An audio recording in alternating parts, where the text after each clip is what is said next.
sont là ce soir. Je remercie surtout Sophie d'avoir fait le déplacement jusqu'à nous et bien sûr Jean-Bernard d'être présent. Nous sommes ensemble ce soir pour échanger avec Sophie Enaf sur son roman Poulailler qui a obtenu le prix du Goéland masqué ce dernier printemps. Je voudrais faire une petite parenthèse en vous parlant du prix. Je voudrais rendre hommage à Jean-Pierre. Un beau jour, Jean-Pierre est venu me chercher, une imposante stature, des yeux rieurs, pour me demander de continuer à porter le flambeau, car, me disait-il, il n'avait plus toute l'énergie pour faire ce travail. Et il espérait que j'allais poursuivre. J'ai accepté, et je suis devenue son arpette pour le prix 2015. Et il a ensuite été un collaborateur précieux pour le prix 2016. Je n'ai malheureusement pas eu le temps de lui donner les titres des livres de la présélection du prix 2017, parce qu'il est parti bouquiner dans un coin tranquille. Voilà, il nous manque. Et je me demande souvent ce qu'il aurait pensé, dit ou fait. On va revenir maintenant à Sophie, qui est donc journaliste, qui travaille donc depuis 10 ans à Cosmopolitan, où elle fait des papiers d'humour. Vous avez déclaré, on a eu deux très jolis articles, un sur Bigoudin TV et un dans le Télégramme, et vous avez déclaré que vous étiez une grande lectrice de littérature blanche ou polar, et plutôt contemporaine. Poulet grillé est votre premier roman, et il a été suivi en avril par le deuxième, Restez compris. Vous avez décliné notre invitation au Festival 2016, car comme vous nous l'avez écrit, vous conviez 3 kilos de bébés prêts à surgir à tout instant. Et effectivement, le dimanche du festival, le 15 mai, une petite moussaillonne est avec nous.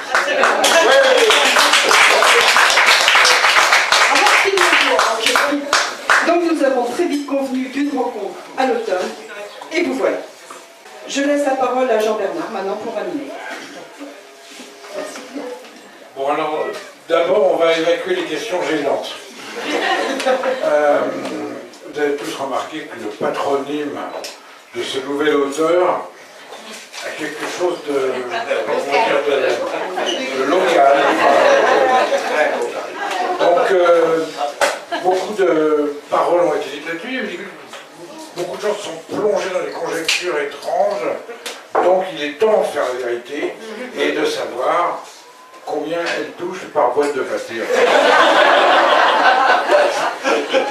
Pas assez, j'en ai parlé dernièrement avec la direction et non, je n'en vois rien. Est-ce que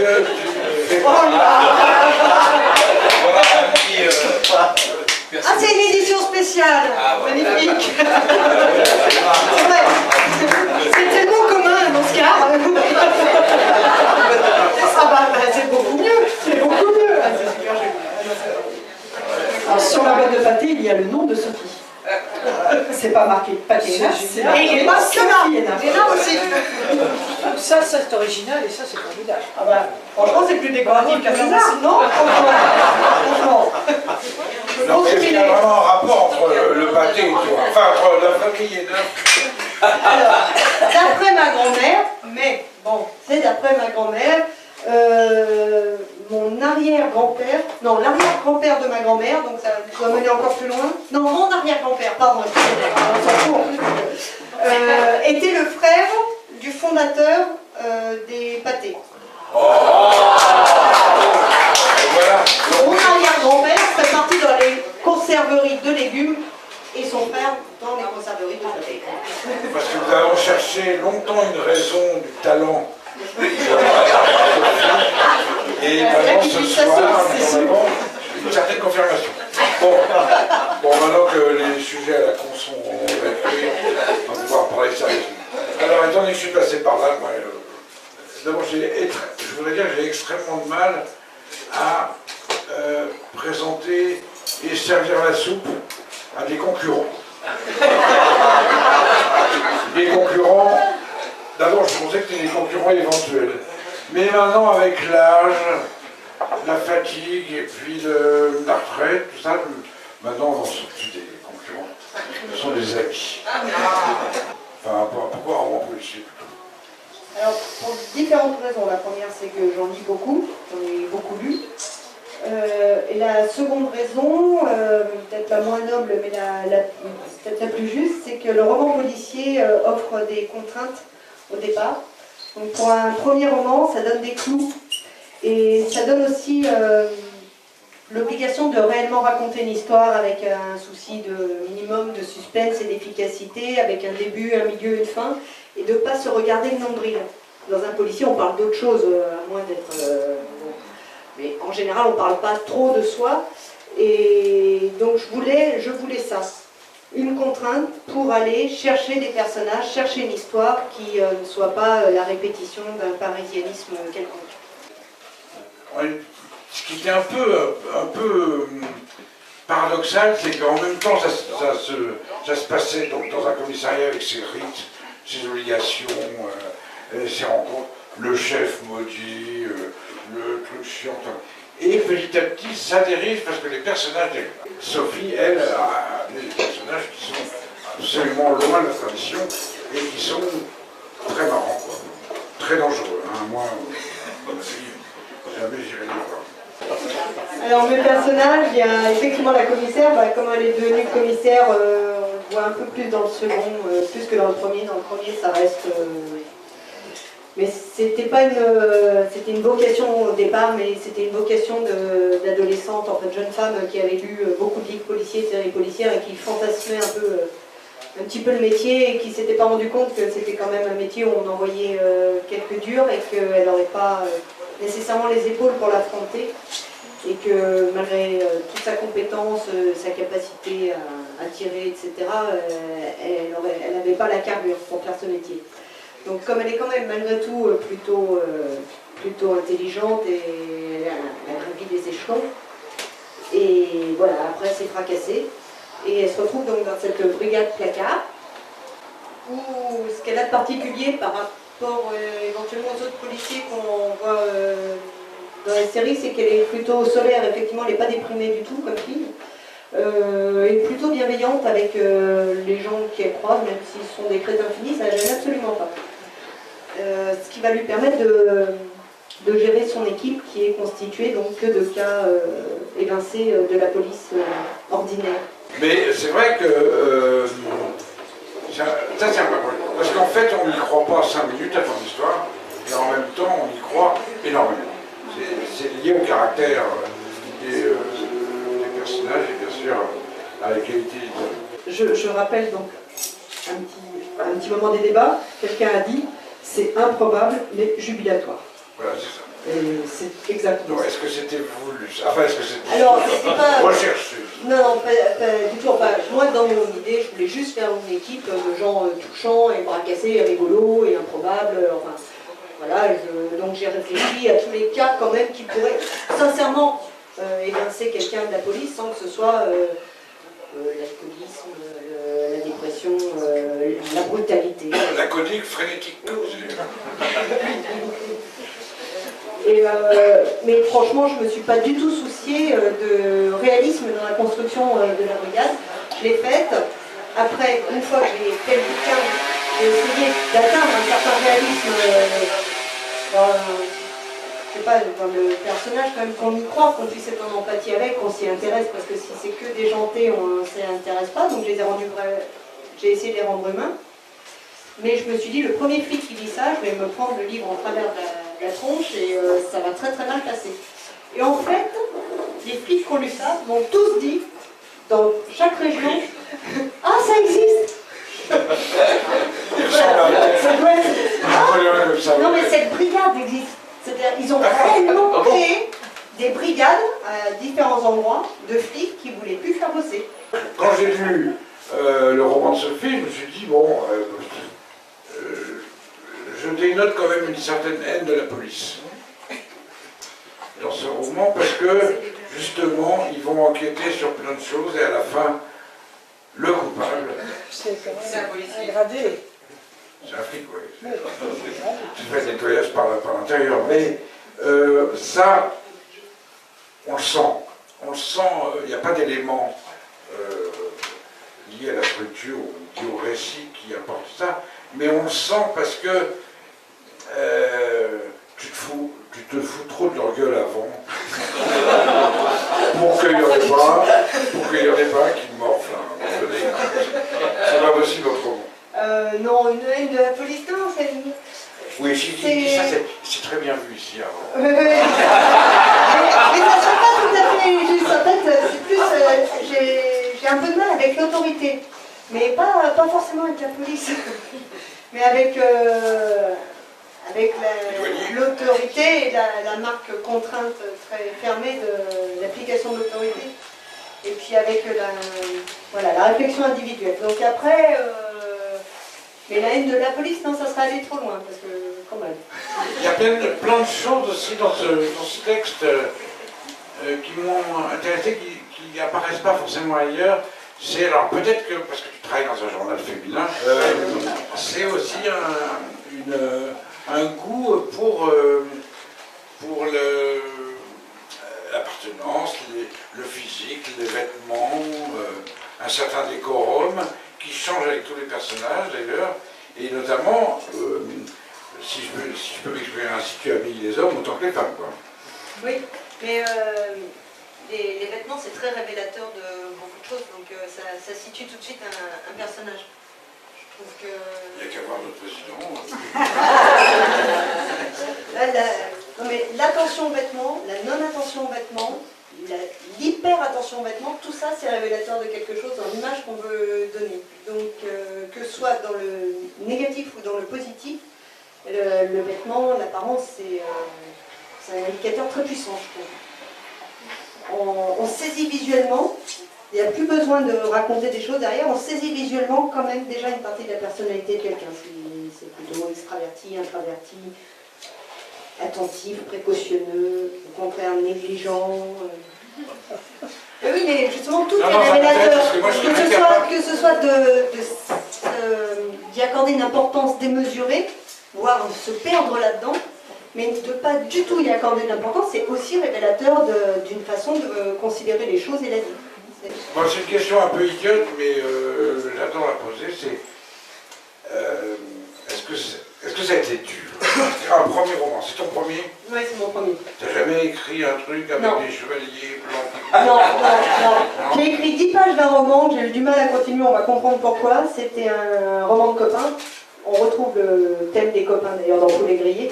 Et je voulais un roman de copains et ça se passait à la plage. Et en fait, l'objectif de l'héroïne, c'était de faire une photo avec une autre Paris. Donc je ne suis pas allée très loin. Ça fait 10 pages. J'étais adulte. Hein. C'était il y a 10 ans. Hein. J'essaye encore de le vendre. Tu vas vachement bien comme tu es. Mais je trouve ça super. J'étais toute seule, elle trouvait super. Bon.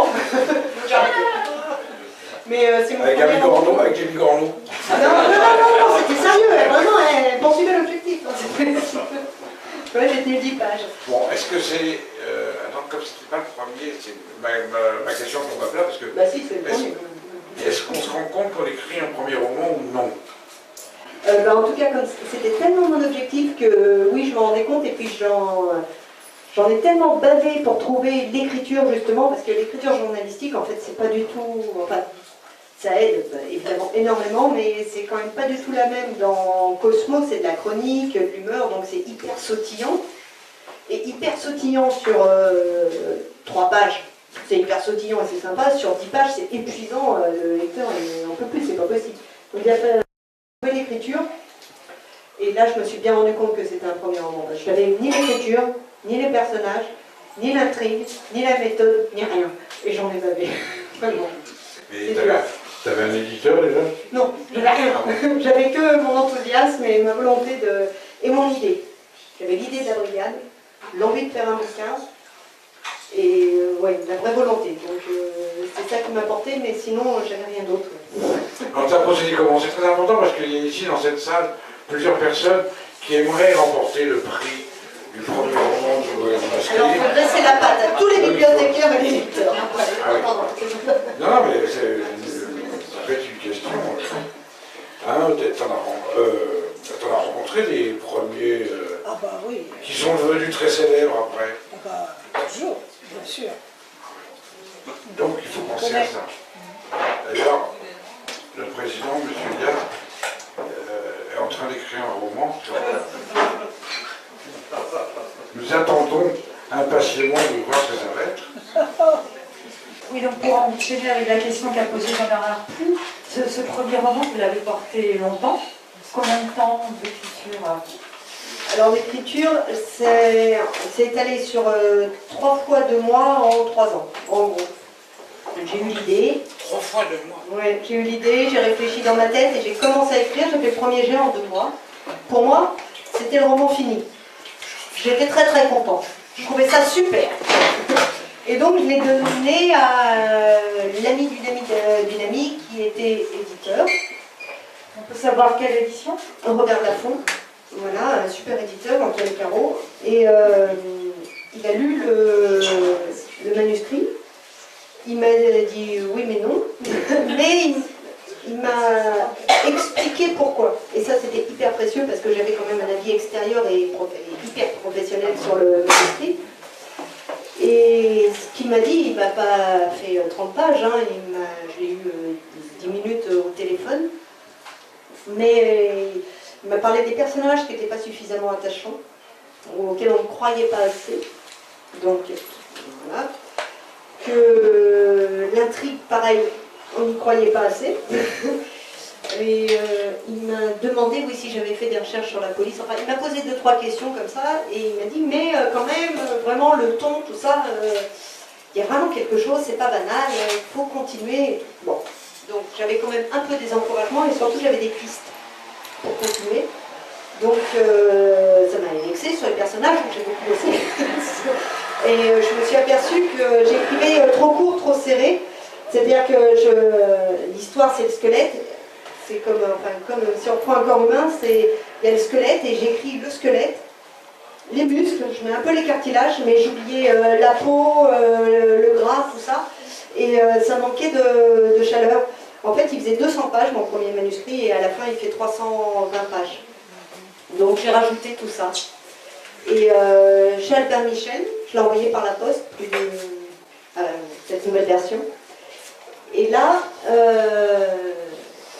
la jeune femme qui s'occupe des manuscrits reçus par la poste chez Albin Michel m'a dit qu'il était très bien, qu'il ne passerait sans doute pas, pourtant, parce qu'il manquait dans l'action, il manquait de force et de rapidité dans l'action. Donc j'ai retenu ça et j'ai retravaillé pour refaire plus de force, plus de conflits, plus d'action, de suspense, d'efficacité. Et c'est ce 3e manuscrit qui est passé. Voilà. Alors ça m'étonne parce que c'est vrai que ce qui m'a sauté aux yeux quand je dis votre roman, c'est justement les personnages. D'abord, ah oui, mais je suis susceptible alors quand on dit quelque chose. Non, mais oui, puis en plus c'est les personnages auxquels j'attache le plus d'importance et c'est pour les personnages que je voulais écrire. L'intrigue, pour moi, je me suis même pas, honnêtement, la première version, j'ai même pas réfléchi à faire une intrigue. Je me dis bon bah ils commencent là, ils font ça, ils font ça. Oh ouais, ça a l'air bien, mais ce qui m'intéressait c'était les personnages. Donc ça m'a beaucoup vexé qu'ils disent ça parce que je me suis dit, mais en fait on lit pas ce que j'ai dans la tête. Donc j'ai essayé de mettre ce que j'avais dans la tête sur le papier pour que ce soit reçu et perçu. Donc c'est là-dessus que j'ai travaillé pour épaissir un peu tout ce qu'il faisait. Mais c'est vrai, là je suis d'accord avec ce que disait Jean-Bernard tout à l'heure, c'est les histoires, c'est pas tellement important. Il faut que ça porte de la première à la dernière page, voilà. Mais dans le fond, ce qu'on retient, quel que soit le moyen, c'est-à-dire le cinéma, les séries, les romans, ce qu'on retient, ce sont toujours les personnages. On est incapable de se souvenir précisément même de l'histoire de Star Wars. Ce qu'on retient dans Star Wars, c'est qu'il y a le petit robot. Oui, mais voilà, ça n'a aucune importance. Mais on se souvient des personnages, R2D2, voilà, on se souvient de tout le monde. De Dark Vador, voilà. Et c'est pour tout pareil.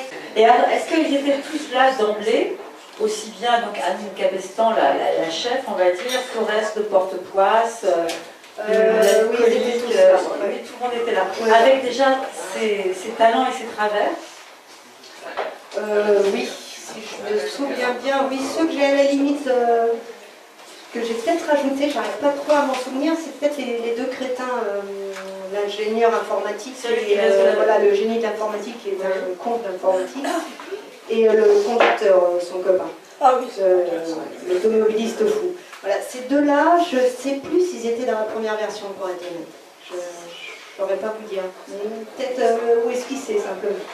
Donc chacun était déjà là avec, en fait, ce sont leurs défauts, entre guillemets, leurs tares qui vont permettre de résoudre de l'intrigue, en fait. Oui, je crois. Ça fonctionne, oui. Oui, je crois beaucoup en l'incompétence des gens.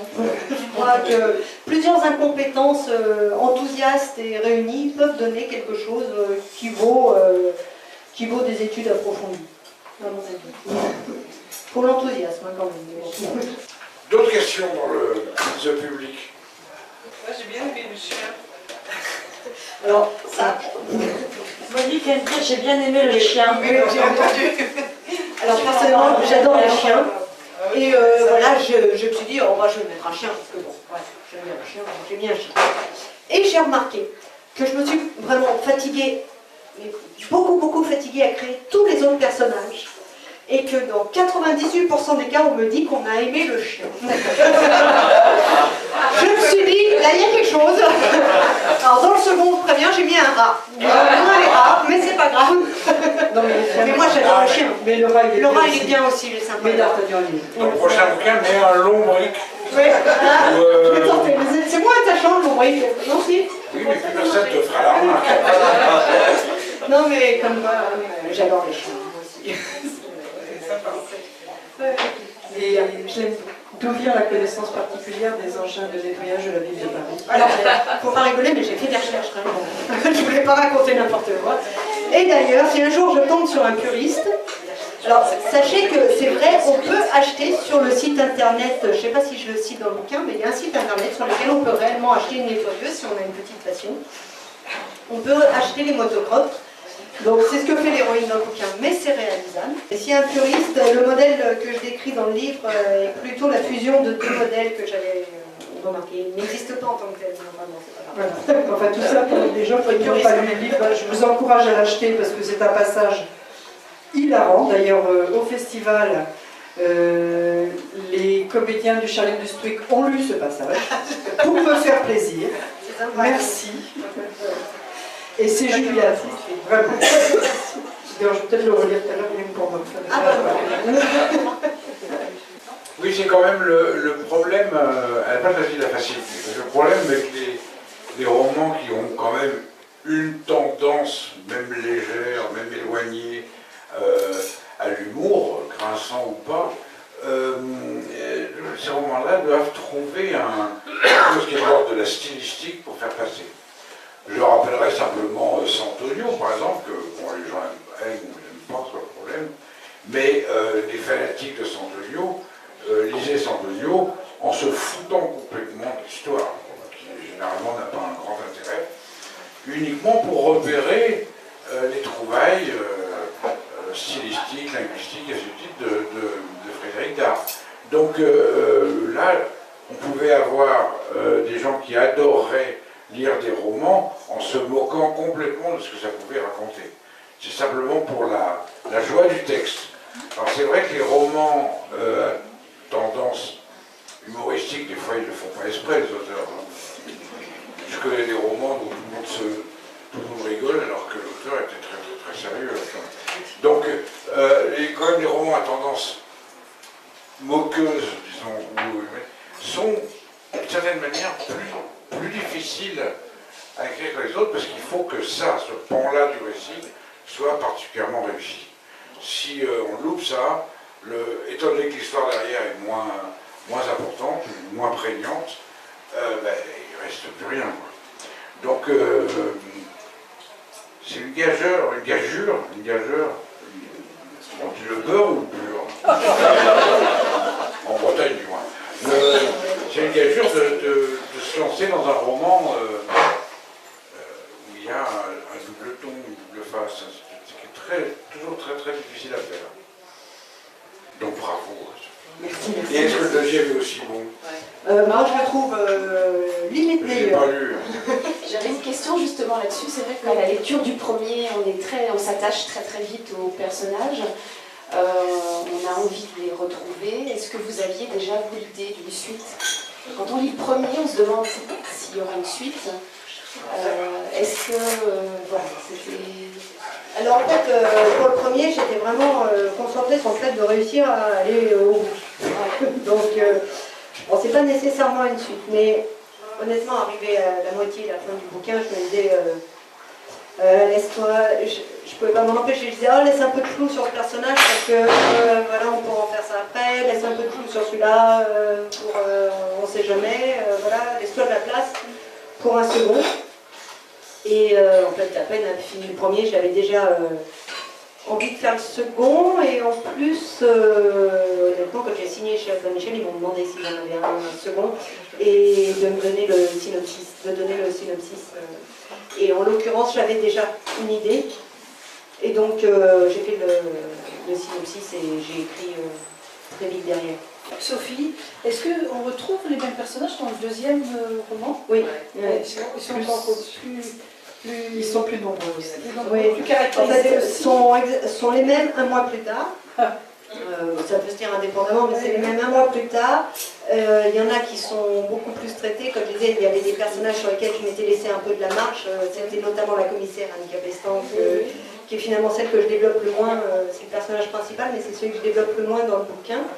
Parce que je voulais me laisser un peu... je ne savais pas trop ce que j'en ferais exactement. Et il y avait un personnage que je laissais dans l'ombre aussi, dans le premier, donc il y a une explication dans le second. Et donc j'ai beaucoup développé Anne Capestan par rapport au premier bouquin. Ah, très bien. Et j'ai développé un peu plus chaque personnage. Forcément, il leur arrive d'autres histoires, donc il y a d'autres pages, donc on les connaît toujours un peu mieux. Et puis j'ai rajouté... parce que ce qui m'amuse le plus, c'est de créer des nouveaux personnages. C'est pour ça qu'il y aura un troisième. Mais je ne sais pas si après je continuerai, parce que ce qui m'amuse, c'est quand même de créer des nouvelles personnes. Et là, j'en ai créé 2 nouvelles. Un rat et un chou. Voilà. Un des flics, donc, il a été évincé parce qu'il fait des séjours en hôpital psychiatrique assez réguliers, parce qu'il croit qu'il est né sous Louis XIII. Il est persuadé d'avoir démarré sa carrière comme mousquetaire du roi. Donc voilà, c'est gênant dans la police d'aujourd'hui. Mais et donc il va se retrouver dans la brigade évidemment d'Anne Capestan. Mais voilà, pour lui, il vient de la Renaissance. C'est sa vie, c'est comme ça. C'est vrai qu'il y a beaucoup d'humour et une belle écriture pour donner de l'énergie à tous ces personnages-là. Il y a l'autre tendance dont chez beaucoup d'auteurs de romans policiers, c'est d'avoir dépeint pendant 1 ou 2 romans un personnage qui est quand même relativement cadré et de le changer. On reste avec le même personnage, mais Capestan rentre dans les ordres. Donc on peut attraper le lecteur en changeant complètement les personnages. Il y a un exemple, ou alors sur les caractéristiques même des personnages. Il y a un auteur que j'aime beaucoup, irlandais, Ken Bruen, qui a un détective irlandais, donc alcoolique, donc, et qui passe son temps à réfléchir dans son pub en train de picoler et de fumer. Or, il s'est passé sur plusieurs romans, il se passe quelque chose qui fait qu'il n'a plus le droit. Et ni de boire, ni de fumer. Mais il va quand même dans son pub, il se fait mettre un verre de whisky, un verre de bière et un paquet de cigarettes. Et il les regarde en réfléchissant à son affaire, il les regarde d'une manière exacerbée, ce qui fait que le lecteur, moi en l'occurrence, les autres, je pense que pour les autres aussi, disent mais vas-y, bois un coup, il n'y a pas tout dans cet état pour il prend un club ou un verre de whisky. Non, il tient. Et il tient sur 2 ou 3 romans. Il fait qu'on... Moi, j'ai acheté le roman pour savoir quand c'est qu'il allait craquer. Et effectivement, il y en a un où il craque. On voit la bière, le whisky, il fait un peu. Et là, on est content pour lui. On est content de le lire. On dit, ah, tout va bien. Donc, c'est sûr que quand on s'attache à des personnages aussi, on peut les permuter, on peut les changer de façon à créer une attente chez un lecteur qui est aguerri et attendri par le traitement. Donc je souhaite à Capestan de devenir nonne. C'est vrai que c'est pas ce à quoi j'avais pensé pour le troisième. C'est un peu brutal comme changement. Avec les autres qui vont la voir au monastère, tout ça. Le troisième sera sans doute porté plus sur Rosier, le personnage de la scénariste. Ouais, pas nonne, mais peut-être aussi quelqu'un, avant d'être nonne, elle pourrait être maîtresse fétichiste. Elle pouvait fouetter ses collègues. C'est plus courant. C'est le meilleur chemin pour arriver nonne. Hein. Alors, vous parlez là du personnage de la scénariste. C'est vrai qu'en fait, quand on lit votre livre aussi, je trouve qu'on a beaucoup d'images qui nous viennent en tête. Est-ce que vous imagineriez que ça puisse être repris Alors, l'adaptation, effectivement. les droits ont été cédés, c'est signé avec une maison de production pour une série télé. Mais c'est pas moi du tout qui m'en occupe, je les ai donnés, abandonnés, et ils en font ce qu'ils veulent. Voilà. Peut-être une question non pas à l'écrivain Sophie Hénac, mais une question à la lectrice. Oui. Je crois que j'ai vu dans un interview récent que vous lisiez aussi bien de la blanche que de la noire. Mais dans le domaine du noir, qu'est-ce que vous avez lu? Qu'est-ce que vous affectionnez? J'aime toute la littérature noire qui n'est pas violente et pas glauque. Voilà. Donc ça veut dire que les Suédois, j'en ai lu quelques-uns, hein. J'ai lu Mon Onkel, j'ai lu... Mais c'est vraiment pas mon truc, c'est un problème pour un auteur polar, je ne supporte pas la violence. Donc je ne peux pas la lire. Et j'aime pas les situations non plus où on tue des enfants en masse, tout ça, j'y arrive pas. Donc en polar, je lis Fred Vargas, bien sûr, comme tout le monde, Dominique Sylvain, j'ai lu... Il est dur, hein, Dominique Sylvain. Oui, c'est dur, mais c'est pas glauque. Ouais. Ça va, c'est supportable. Camille Laberge, par exemple, en plus c'est épouvantable, à la fin, je vais tout vous raconter, Camille Laberge, à la fin du deuxième, en plus, il meurt. Donc j'étais révoltée en disant ça, moi je lis pas un polar pour qu'à la fin tout le monde meure, quoi. Donc c'est pas résolu quand même. Les héros sont tellement nuls qu'il vaut mieux qu'ils meurent tout de suite. Non mais c'est pas les héros, c'était les victimes qui tuaient, c'était épouvantable. Non mais j'aime bien que ça se finisse bien quand même. Je lis Chris Nell Scott, La route de tous les dangers, j'avais adoré. Je suis toujours embêtée parce qu'à chaque fois j'en suis qu'à la moitié de tout. J'aime bien Olivier Gay, dans un genre effectivement plutôt rigolo aussi. Vous aimez les romans finalement où on retrouve l'esprit de camaraderie, d'humanité qu'il y a dans votre roman? Parce que si j'avais remarqué tout à l'heure que c'était je ne sais plus comment il a dit ça, il y a de l'humour, mais c'est jamais méchant en fait votre roman. C'est toujours effectivement plein de sympathie pour les personnages et pour l'humanité en général, je dirais.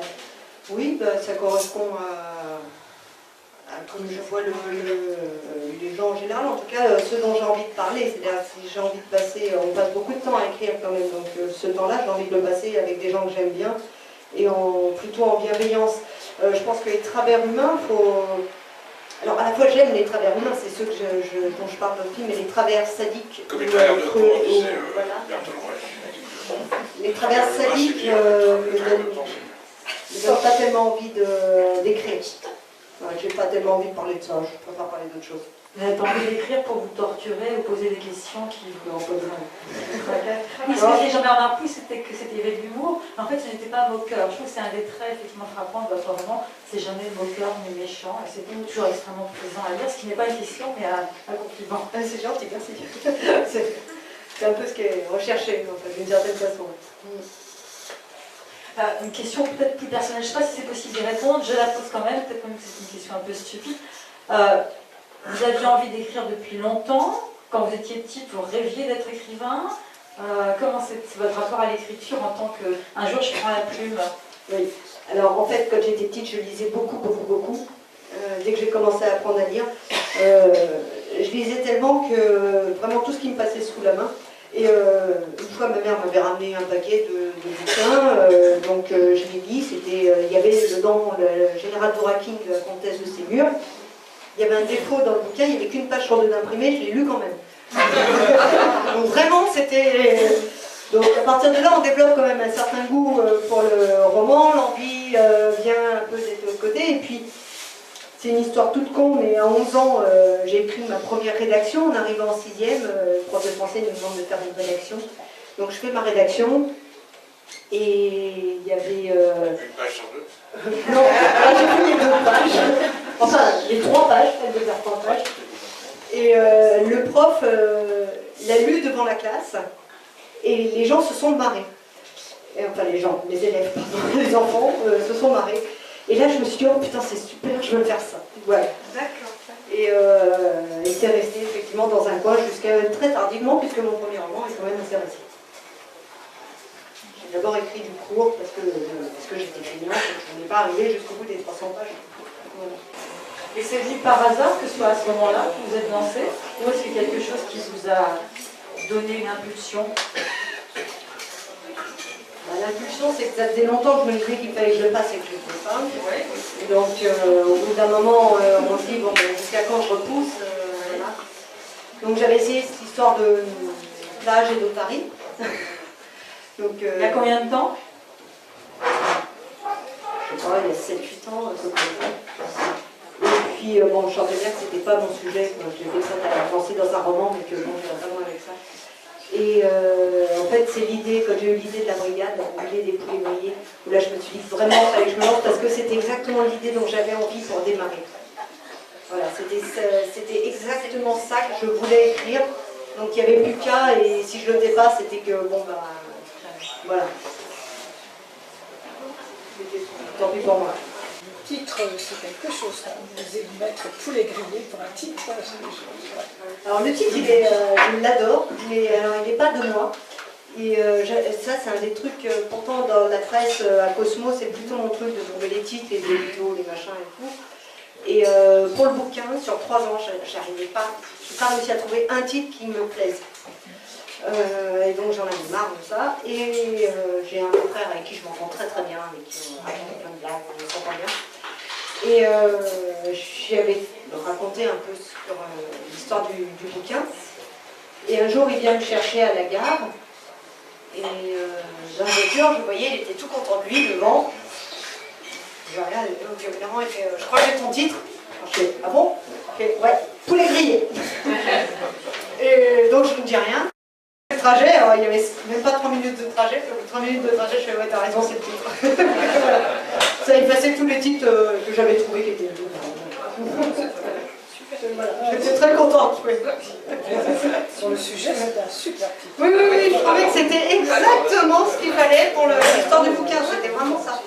C'était des styles. J'ai mis 3 minutes, mais je crois même pas que j'ai mis 3 minutes. L'époque contemporaine, en roman, littérature, au cinéma, voire même en théâtre, s'attarde beaucoup sur la police.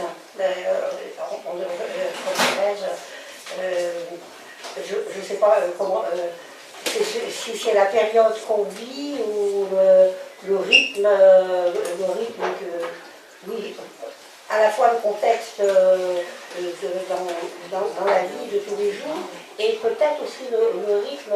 On n'a plus le même rythme qu'avant, on a un rythme quand même plus accéléré. En littérature, avant, on avait un personnage, on le prenait au début, on le prenait jusqu'à la fin, mais il n'avait pas beaucoup changé. Et tout à l'heure, on parlait de changements qui sont intéressants dans la psychologie d'un personnage. Et je trouve que, oui, la littérature, le polar apporte quelque chose à l'écriture qui est vraiment de son temps. Je pense que c'est une conséquence, mais c'est aussi un accompagnement, je crois, du rythme dans lequel on vit. Oui, Balzac et Diarpont, en 1850, créent les premiers vraiment flics importants. Balzac dans Une ténébreuse affaire et Diarpont dans Double assassinat de Noir et Et tout d'un coup, on s'attache au personnage de l'enquêteur. On s'attache au personnage de l'enquêteur.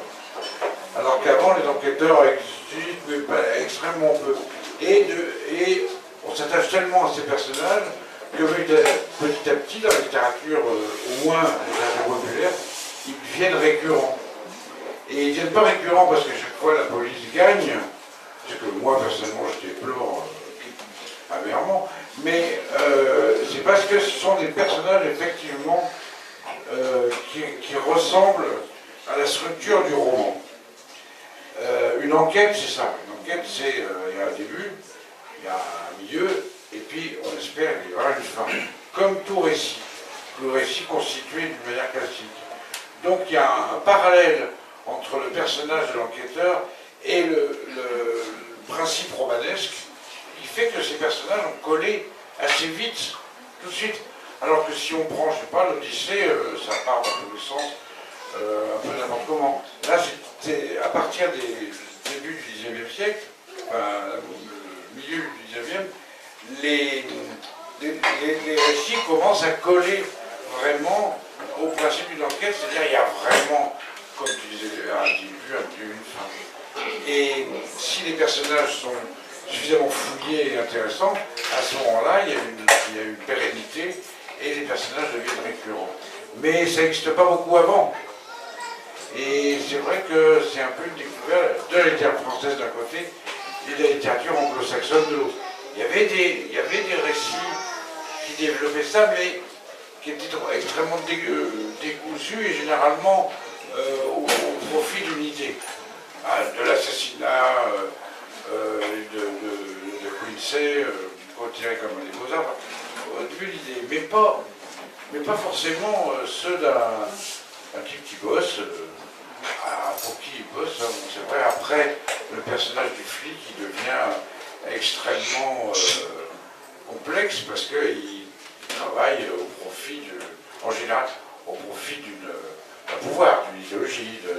Donc il faut qu'il se démarque de ça. C'est ce qui a créé le roman noir où, à un moment donné, après la crise de 29 aux États-Unis, les auteurs ils ont dit attends, je ne vais pas encore débat dans l'histoire où le flic dépense cet état pourri, cette époque pourrie. Donc il crée le détective qui, lui, n'a de compte à rendre à personne parce que le flic n'est plus valable à un moment donné. Et le flic est revenu. Parce que c'est pas du tout parce qu'il défendrait, quoique. Mais enfin parce que c'est un personnage. C'est un personnage, on n'a pas besoin. C'est parce que les auteurs sont des feignasses en général. Et c'est vrai qu'on n'a pas besoin d'expliquer ce qu'est un enquêteur au lecteur, il le sait parfaitement. Donc on peut prendre les personnages en face. Tout de suite, on n'a pas besoin vraiment d'expliquer ce qu'ils font.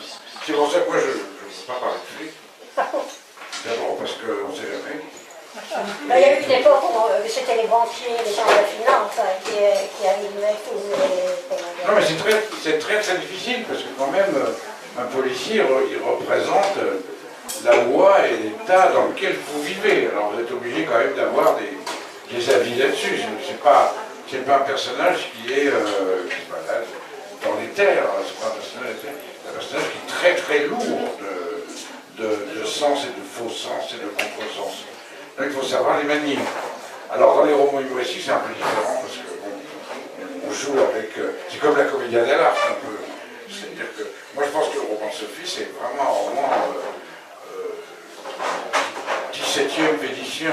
Il y a un petit côté comédia dell'arte avec des personnages extrêmement campés. Et il faut pas oublier que dans la comédia dell'arte aussi on se moque du pouvoir et on fait tout pour dégommer quelqu'un de haut placé. C'est la même chose. Donc, mais bon, avec des flics, c'est pas pareil. Avant, il y avait des enquêtes, il y avait un policier qui avait toute son enquête. Je trouve que dans les nouveaux romans noirs, ils ont des états d'âme.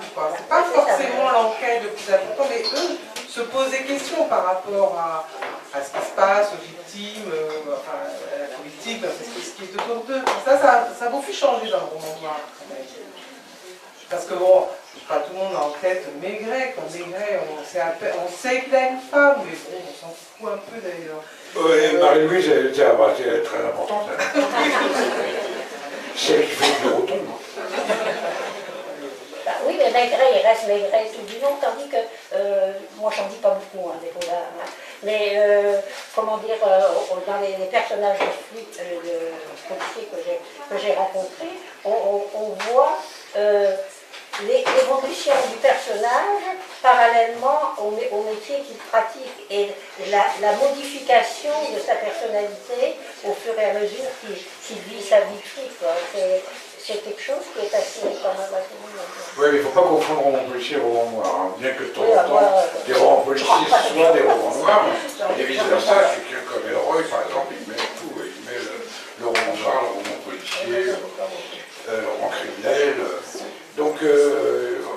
pas confondre le policier et les dépositaires d'un pouvoir. Dans le roman noir, ça peut être n'importe qui est le pivot du récit.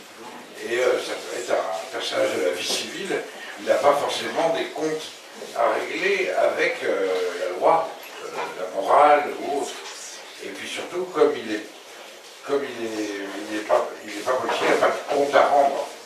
Ça aussi c'est important dans le roman policier, c'est que, et on le voit d'ailleurs d'une manière un peu conjointe dans le roman de Sophie, c'est qu'ils ont des comptes à rendre, même s'ils sont tapés, s'ils sont drôles, ainsi de suite, ils ont des chefs, ils ont des comptes. Et s'ils sont dans un placard, c'est qu'on juge qu'ils ne fournissent pas les comptes qu'ils doivent rendre.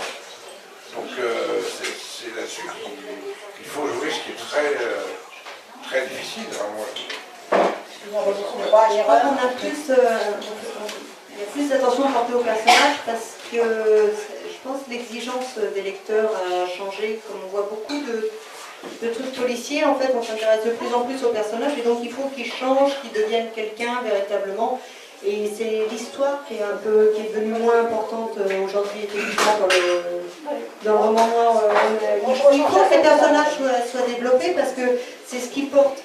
C'est la narration, c'est peut-être une question de mode, mais la narration a évolué vers ça. C'est maintenant, avec toutes les séries qu'il y a eu, comme on parle quand même d'humaine sur des heures et des heures télévisées, il fallait leur faire arriver des choses quand même, ces gens. Et ça a apporté, je pense, une nouvelle attention au personnage plus qu'à l'histoire. Ce qui est fort au niveau de l'histoire d'un roman policier pour quelqu'un, c'est pour ça qu'il y a beaucoup d'auteurs aussi qui vont vers le roman policier, peut-être plutôt que la blanche au départ, c'est que pour créer le suspense ou la tension, c'est quand même le plus indiqué. C'est-à-dire quand quelqu'un meurt, on a quand même envie de savoir pourquoi.